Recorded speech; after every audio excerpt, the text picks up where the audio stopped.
Hello friends, welcome to my YouTube channel. तो आज की इस वीडियो में हम बात करेंगे सिंप्लेक्स मेथड के बारे में। इससे पहले मैं आपके दो क्वेश्चंस और करवा चुकी हूँ, जिसकी वीडियो मैंने पहले ही अपलोड कर दी। फर्स्ट क्वेश्चन के अंदर हमने मैक्सिमाइजेशन प्रॉब्लम को सॉल्व किया था एंड सेकंड क्वेश्चन के अंदर हमने मिनिमाइजेशन को चेंज करके मैक्सिमाइजेशन के अंदर चेंज करके उसके बाद उसे हमने सॉल्व किया था। आज हमने यहाँ पे इसका एक और क्वेश्चन लिया है। ये आपके लिए प्रैक्टिस क्वेश्चन है। अगर आपको ये मेथड अच्छे से समझ आ चुका है तो आप यहाँ पे वीडियो को पॉज करके क्वेश्चन को खुद से सॉल्व करें और एंड में आंसर को चेक करें। अगर आपको ये मेथड समझ नहीं आया है तो आज मैं आपके लिए थर्ड क्वेश्चन लेकर आई हूँ। इसे आप अच्छे से समझें और इसको बाद में आप सॉल्व करें। तो सबसे पहले जब भी हम सिंप्लेक्स का क्वेश्चन सॉल्व करते हैं तो हमें दो चीज़ों का ध्यान रखना होता है। फर्स्ट होता है आपका जो क्वेश्चन है वो हमेशा मैक्सिमाइजेशन का होना चाहिए, और दूसरी चीज़ होती है कि जो आपकी ये वाली साइड होती है ना, ये छोटी होनी चाहिए और ये वाली साइड हमेशा बड़ी होनी चाहिए। तो ये आपका हमेशा लेसर का साइन यहाँ पे होना चाहिए। अभी आपका लेसर का साइन है तो हमारा फर्स्ट स्टेप क्या होता है कि हमेशा इक्वेशन को हमें बराबर करना है। तो हम बराबर करने के लिए क्या करते हैं, यहाँ पे आपका दिया हुआ है 12x plus 16y is equals to 100। अब हमने यहाँ पे इस इक्वेशन को लिखा है। इसका क्या मतलब है, ये वाली इक्वेशन अभी छोटी है इस वाली इक्वेशन से। तो ये इक्वेशन आपकी छोटी है तो हमें यहाँ पे एक वेरिएबल को ऐड करना पड़ेगा। तो हमने यहाँ पे लिख दिया S1। अब ये इक्वेशन जो है वो बिल्कुल इक्वल, एक दूसरे के इक्वल आ चुकी है। यहाँ पे हम लिखते हैं हमारी दूसरी इक्वेशन जो हमें दी गई है 16x प्लस 88y प्लस। अब हमने S1 यहाँ पे ले लिया तो हम यहाँ पे S1 नहीं ले सकते, तो यहाँ पे आ जाएगा आपका 0 S1 प्लस S2। ये आपका इक्वल आ जाएगा 80 के। अब यहाँ पे आपका S1 है तो यहाँ पे S2 की वैल्यू कितनी होगी, 0। सेम चेंजेस आप यहाँ पे Z फंक्शन के अंदर भी कर सकते हैं। तो आप यहाँ पे लिख सकते हैं 20x plus 25y plus 0 S1 plus 0 S2। तो सिर्फ हमें इक्वेशन के अंदर इसे इक्वल बनाना पड़ता है। सबसे पहले आप इसको इक्वेशंस को इक्वल के अंदर चेंज करेंगे। अब यहाँ पे ये हमारा फर्स्ट स्टेप जो है वो कंप्लीट होता है। सेकंड स्टेप होता है हमारा सिंप्लेक्स की टेबल बनाना। अब हम यहाँ पे टेबल को ड्रॉ करते हैं। हमें यहाँ पे टेबल बनाने के लिए ये आपका टेबल नंबर 1 है। सबसे पहले हमने यहाँ पे लिखा है CB, XV, B, XY, S1 और S2। यहाँ पे हम उतने वेरिएबल लिखते हैं जो भी हमने यहाँ पे या तो क्वेश्चन में दिए गए हैं या फिर हमने जो अज्यूम किए हैं। अब यहाँ पे सबसे पहले हम उन वेरिएबल्स की वैल्यू लिखते हैं। तो यहाँ पे आपको x दिख रहा है, x के आगे क्या नंबर दिया गया है, 12। तो आप यहाँ पे लिख देंगे 12, 16, 1, 0। सेम आप दूसरी इक्वेशन में चेक करें और उसके जो आगे वाली वैल्यू दी गई है उसको यहाँ पे लिख दें। यहाँ पे आ जाएगा आपका 16, 8, 0, 1। आई होप आपको इतना समझ आ गया होगा। अब B होता है ना आपका सोल्यूशन होता है। सोल्यूशन का मतलब जो इक्वेशन के इक्वल, मतलब जो दूसरी साइड जो टर्म दी गई है ना, आप उसको यहाँ पे लिख देंगे। तो ये आ जाएगा आपका 100 और ये आ जाएगा आपका 80। अब XB के अंदर हम उन वेरिएबल्स को लिखते हैं जो हमने खुद से अज्यूम किया है। तो हमने खुद से अज्यूम किसको किया था, S1 और S2 को। तो हम यहाँ पे लिखेंगे S1 और S2। अब इसकी वैल्यू हम देखते हैं हमेशा Z फंक्शन से। Z फंक्शन में इसकी वैल्यू कितनी दी गई है, 0 और 0। हम यहाँ पे लिख देंगे 0, 0। अब हम यहाँ पे लिखते हैं ZJ। ZJ निकालते हैं हम किस तरीके से, इस फंक्शन को मल्टीप्लाई करते हैं इसके साथ में, फिर हम ऐड करेंगे, इसको मल्टीप्लाई करेंगे इसके साथ में। हम करते हैं 0 मल्टीप्लाई 12 प्लस 0 मल्टीप्लाई 16। अब आप देख सकते हैं यहाँ पे 0 है, तो आप किसी भी फंक्शन के साथ में अगर मल्टीप्लाई करेंगे तो आंसर तो आपका 0 ही आना है। तो यहाँ पे आप चारों जगह 0 लिख सकते हैं। इसके बाद आ जाएगा आपका CJ वैल्यू हमेशा वो वैल्यू होती है जो आपके क्वेश्चन में Z फंक्शन की वैल्यू दी गई है। तो यहाँ पे आपको वैल्यू दी गई है 20, 25, 0, 0। हम यहाँ पे लिख देंगे 20, 25, 0, 0। अब हम लिखेंगे ZJ माइनस CJ। जब आप ZJ माइनस CJ कर रहे हैं तो इस फंक्शन को इसके साथ में माइनस करेंगे। 0 को आप माइनस करेंगे 20 के साथ में, तो ये आ जाएगा -20, -25, 0, 0। अगर आप यहाँ पे CJ माइनस ZJ करते, अगर आप CJ माइनस ZJ करते, इसको इसके साथ में माइनस करते, तो ये आता आपका 20, 25, 0 0। बुक में आपकी इस तरीके से दिया गया है, ये मेथड भी बिल्कुल ठीक है। अगर आप इस मेथड को फॉलो कर रहे हैं तो इस मेथड के अकॉर्डिंग आपको वैल्यू को तब तक फाइंड करना है जब तक आपके सारे फंक्शन या तो पॉजिटिव या फिर ज़ीरो ना बन जाए। अगर आप इस मेथड को फॉलो कर रहे हो तो आपको तब तक सॉल्व करना है जब तक या तो आपका नेगेटिव या फिर आपका ज़ीरो ना बन जाए, और इसको आपको तब तक फॉलो करना है जब तक आपका पॉजिटिव और ज़ीरो वैल्यू ना आ जाए। अब मैंने आपको लास्ट क्लास के अंदर बताया था कि हम इसके अंदर उस वैल्यू के ऊपर फोकस करते हैं जो वैल्यू आपकी सबसे बड़ी नेगेटिव हो। हम यहाँ पे वैल्यू चेक नहीं करेंगे कि कितनी वैल्यू आ रही है, हम यहाँ पे बड़ा नंबर देखेंगे जो नेगेटिव के साथ में हो। 20 और 25 में हम बड़ा नंबर देखेंगे, तो ये बड़ा नंबर की बात आ रही है तो ये आ जाएगा आपका 25, और वो आपका नेगेटिव भी है। तो हम यहाँ पे इसके आगे लगा देंगे एरो। अब हमने यहाँ पे एरो लगाया, इसके बाद में अब हम निकालते हैं मिनिमम रेशो।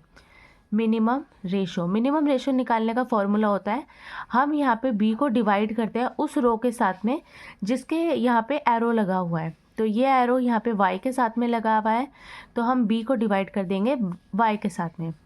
100 को डिवाइड करेंगे आप 16 के साथ में, 100 डिवाइड बाय 16, तो ये आ जाएगा आपका 25/4। दूसरा है आपका 80 डिवाइड बाय 8, तो ये निकल कर आएगा आपका 10। अब हम इन दोनों वैल्यू में से उस फंक्शन को लेंगे जो आपका सबसे छोटी पॉजिटिव वैल्यू होगी। तो जब आप इसको डिवाइड करेंगे तो ये वैल्यू आपकी निकल के आएगी, ये 4 6 जा 24, तो ये 6 पे जाएगा। इसके बाद में आपका आ जाएगा 2 5।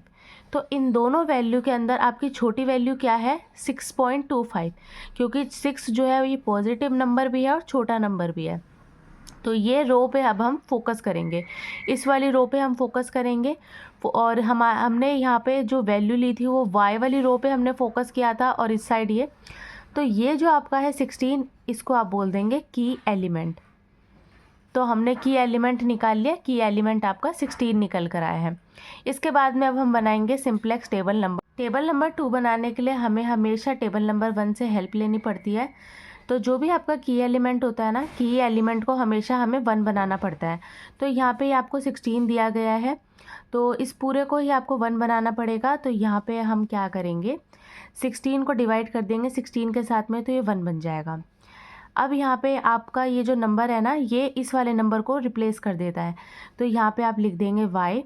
100 को जब आप 16 से डिवाइड करेंगे तो आपका कितना निकल कर आएगा, 25/4। तो यहाँ पे हम लिख देंगे 25/4। 12 को आप डिवाइड करेंगे 16 के साथ में, तो ये आ जाएगा आपका 3/4। और यहाँ पे हमारा 1 आ गया, और जब आप 1 को डिवाइड करेंगे 16 के साथ में तो ये आ जाएगा 1/16।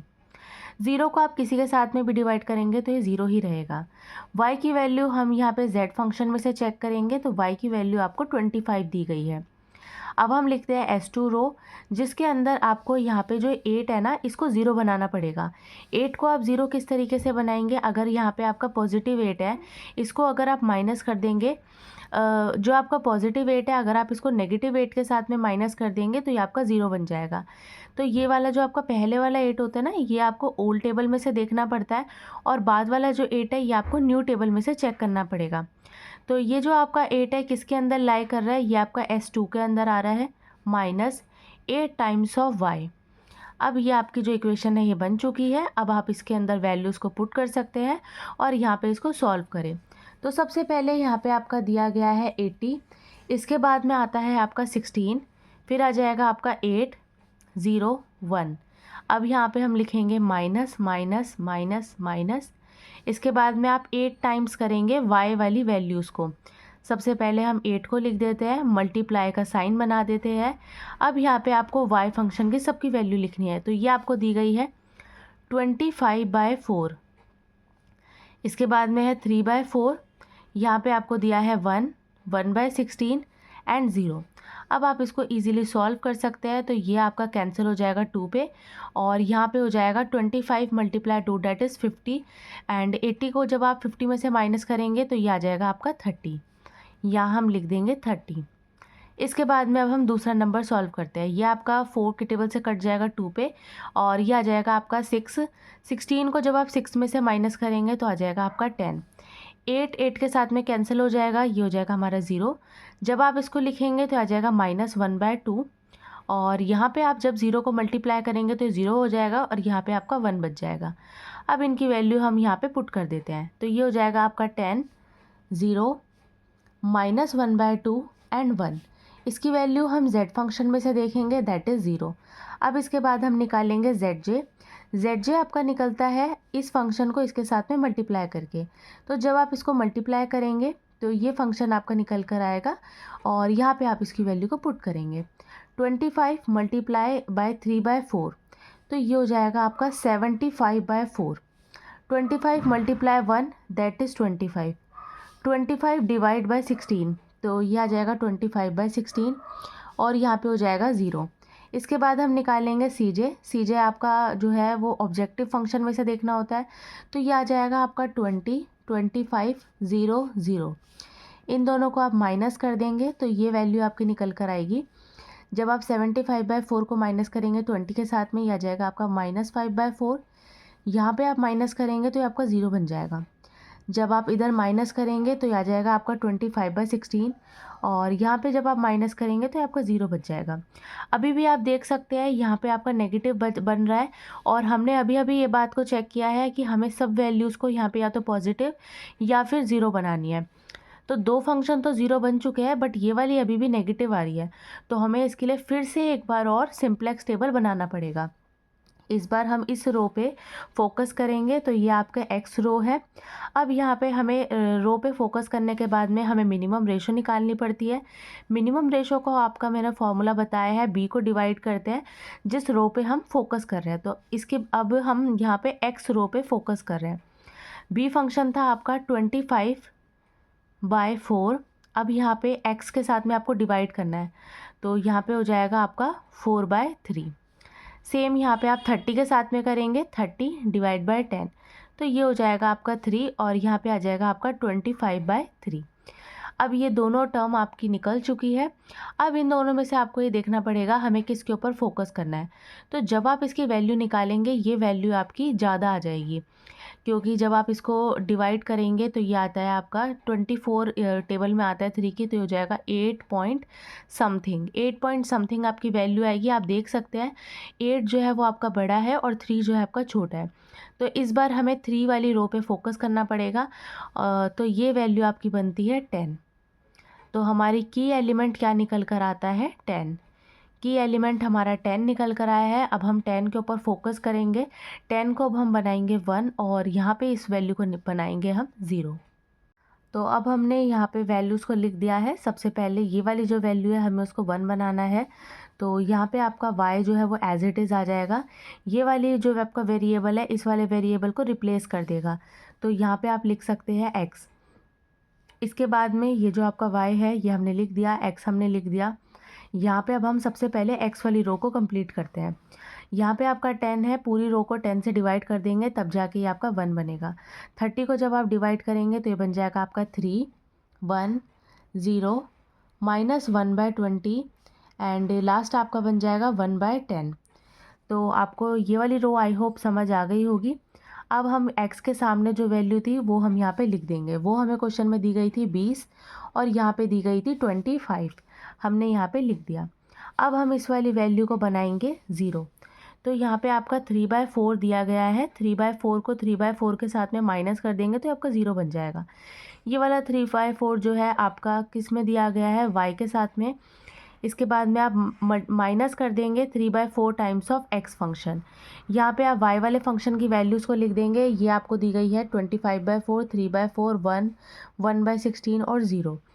यहाँ पे हम लिख देंगे 25/4, 3/4, 1, 1/16 एंड 0।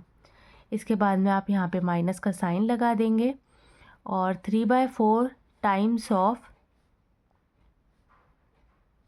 यहाँ पे आप लिखेंगे x की वैल्यू। x की वैल्यू हमने अभी अभी निकाली है, वो आपको दी गई है 3, 1, 0, -1/20, तो ये आपका पॉजिटिव बन जाएगा। और लास्ट में आपको दिया गया है 1/10। अब यहाँ पे आप इसको मल्टीप्लाई कर सकते हैं और इजीली कर सकते हैं। ये हो जाएगा आपका 9। 25 में से जब आप 9 को माइनस करेंगे तो ये आ जाएगा आपका यहाँ पे हो जाएगा 16। तो यहाँ पे आ जाएगा 16/4 दैट इज़ 4। 4 वैल्यू आप यहाँ पे लिख देंगे। इसके बाद में जब आप इसको साथ में करेंगे तो आपका 0 हो जाएगा। अब यहाँ पे हम इसको सॉल्व करते हैं। 0 के साथ में किसी की भी मल्टीप्लाई करेंगे तो वो 0 बन जाएगा और 1 आपका एज इट इज़ बच जाएगा। अब यहाँ पे इस फंक्शन को जब आप करेंगे तो ये फंक्शन हो जाएगा आपका, एलसीएम लेना पड़ेगा और इसको आपको सॉल्व करना पड़ेगा। तो ये वैल्यू आपकी निकल कर आएगी 1/10 और यहाँ पे आपका निकल कर आ जाएगा -3/40। तो इसकी वैल्यू भी हम यहाँ पे लिख देंगे 1/10 -3/40। अब हमने इतना काम कर दिया। इसके बाद में हमें ZJ निकालना पड़ता है। ZJ आप निकालेंगे, इस फंक्शन को इसके साथ में मल्टीप्लाई करेंगे, इसके बाद में आप प्लस करेंगे, इस फंक्शन को इसके साथ में मल्टीप्लाई करेंगे। 25 × 4 + 20 × 3, इसके बाद में 25 × 0 + 20 × 1, 25 × 1 + 20 × 0, 25 / 10 + -20 / 20। यहाँ पे हो जाएगा आपका 25 ब्रैकेट -3/40 + 20 1/10। अब आप इसको सॉल्व कर सकते हैं तो ये हो जाएगा आपका 100 और ये हो जाएगा 60। तो ये वैल्यू आएगी आपकी 160, 20, 25, 3/2 एंड 1/8। इसके बाद में हम यहाँ पे लिखेंगे CJ आपका निकल कर आएगा, आप क्वेश्चन में से देख सकते हैं। तो ये निकल कर आया था हमारा 20, 25, 0, 0। इन दोनों को आप आपस में माइनस करेंगे तो ये वैल्यू आपकी निकल कर आएगी 0, 0। अब यहाँ पे जब आप इसको माइनस करेंगे तो आ जाएगा 3/2 और 1/8। तो ये वैल्यूज़ जो है अब आप देख सकते हैं ये बिल्कुल पॉजिटिव वैल्यू आ चुकी है या फिर 0 वैल्यू जो है निकल कर आ चुकी है। इससे ज़्यादा हमें फर्दर सॉल्व नहीं करना। अब यहाँ पे जब भी आपका पॉजिटिव निकल कर आ गया मतलब जो क्वेश्चन है यहीं पे कंप्लीट होता है। क्वेश्चन में हमसे क्या पूछा था, यहाँ पे आपको मैक्सिमाइज़ करना था। क्वेश्चन में हमें यहाँ पे बोलता है कि आपको 20x + 25y को मैक्सिमाइज़ करना है। तो अब यहाँ पे x और y की वैल्यू को आपको यहाँ पे पुट करना पड़ेगा। x की आपको ये वाली वैल्यू लेनी पड़ेगी और y की आपको ये वाली वैल्यू यहाँ पे लेनी पड़ेगी। ये वैल्यू हम सॉल्यूशन में से लेते हैं। अब यहाँ पे x की वैल्यू आपकी 3 निकल कर आई है और y की 4। यहाँ पे हम पुट कर देंगे, 20 को मल्टीप्लाई कर देंगे 3 के साथ में और 25 को मल्टीप्लाई कर देंगे 4 के साथ में। तो ये निकल कर आ जाएगा आपका 60 और यहाँ पे निकल कर आ जाएगा आपका 100। तो फाइनल आंसर आपका निकल कर आया है 160। आपको यहाँ पे इस पार्ट का वैल्यू आपको निकालनी पड़ेगी क्वेश्चन के अंदर। अगर आप ये पार्ट मिस करते हैं तो इससे आपका 1 नंबर जो है वो कट जाएगा। इतना सॉल्व करने के बाद भी आपको ये वैल्यू जो है आंसर फाइनल निकालना पड़ेगा कि आपसे क्वेश्चन में क्या पूछता है, आपको मैक्सिमाइज़ करना था तो आपकी मैक्सिमाइज़ वैल्यू जो है वो 160 निकल कर आई है। तो इसी के साथ में आपका ये क्वेश्चन कंप्लीट होता है। और वीडियो अच्छी लगी हो तो प्लीज़ लाइक करें, चैनल पे नए हो तो आप सब्सक्राइब करें और आप मेरी वीडियो को ज़्यादा से ज़्यादा शेयर करें। Thank you so much for watching.